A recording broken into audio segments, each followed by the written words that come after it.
להיות שעל העניין הבא שבו נעסוק, אתם תאמרו, נו, אז מה חדש? אין חדש ביחסים שבין אוהדי בית"ר ירושלים לבין ערביי ישראל, ובין אוהדי בני סכנין לבין מדינת ישראל ופלסטין. אחרי שדיווחנו בשבוע שעבר על תלונה של נהג אוטובוס מסכנין שהסיע אוהדים של בית"ר, ואלו לטענתו קראו את ספר הקוראן שלו לגזרים, ולעומתם אוהדי סכנין שהניפו דגל פלסטין במהלך המשחק עם בית"ר. ואמש עם הפועל תל אביב וחדי העין גם הצליחו להבחין בשלטים הללו שהניפו גם אוהדי סכנין וגם אוהדי תל אביב עם כיתוב חיובי דווקא. האירועים הללו מכניסים עכשיו לתמונה את הפוליטיקאים. חברת הכנסת מירי רגב, הליכוד ביתנו, את מציעה לאסור הנפת דגל שהוא לא דגל ישראל באצטדיונים, ומולה חבר הכנסת אחמד טיבי, רע"מ תע"ל, שמוחה על התנהגותם של אוהדי בית"ר. שלום רב לשניכם. שלום רב, ערב טוב. אני רוצה לשאול אותך, חברת הכנסת רגב, קודם כל, אני ראיתי, למשל, שאוהדי מכבי יפו מניפים את דגל בולגריה. ואוהדים של הפועל עכו, גם היא בליגת העל, מניפים את דגל ברזיל, יש להם שחקן מברזיל. אין לי בעיה עם זה. ואייקס אמסטרדם, שם האוהדים מניפים את דגלי ישראל. מצוין! אנחנו לא מדינת אויב, אנחנו לא מדינת אויב. מה אכפת לך שאוהדים של בני סכנין מניפים את דגל פלסטין? מה רע בזה? בוודאי שאכפת לי, עודד, בוודאי שאכפת לי. אכפת לי משום שבני סכנין, שאנחנו מאוד מאוד גאים בקבוצה הזאת, היא ישראל לכל דבר, ישראלית לכל דבר. כן. וקבוצה ישראלית לכל דבר שמקבלת סיוע מזה שכל אזרח במדינת ישראל משלם עבור שהם ישחקו וישחקו טוב. הם ישחקו, הם ישחקו, הם ישחקו, הם ישחקו, למות או לכבוש. הם ישחקו, הם ישחקו, הם יניפו, הם יניפו, הם יניפו, הם יניפו,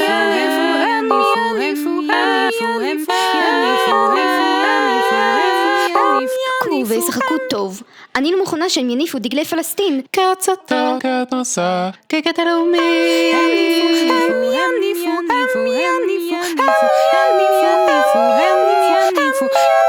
אם ספורט הוא ספורט של ישראל, אז הם יניפו דגלי ישראל. אם הם חושבים לרגע שמדינת ישראל לא מייצגת אותם, אז שלא ישחקו בתוך מדינת ישראל. אוקיי, אז בואי נשאל רגע את חבר הכנסת טיבי, תגיד, למה להניף דווקא את דגלי פלסטין?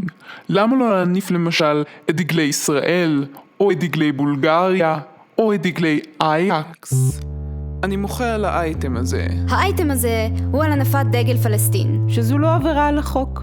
האייטם היה צריך להיות על קריאות מוות לערבים של אוהדי בית"ר בסכנין ועל קריאת ספר הקוראן. אלה דברים חמורים. א', הזכרנו אותם ואנחנו נגיע אליהם. אני לא שמעתי תרעומת, יציאה מהכלים, כדי להעניש את הקבוצה האחראית על הדברים החמורים האלה, של קריאות מוות לערבים, שהיא הסתה לגזענות, הסתה לאלימות. הנפת דגל פלסטין היא דבר חוקי. מי אמר שזה דבר חוקי?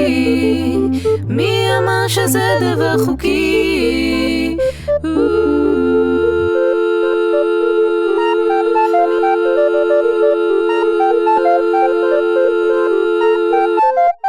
מי אמר שזה דבר חוקי?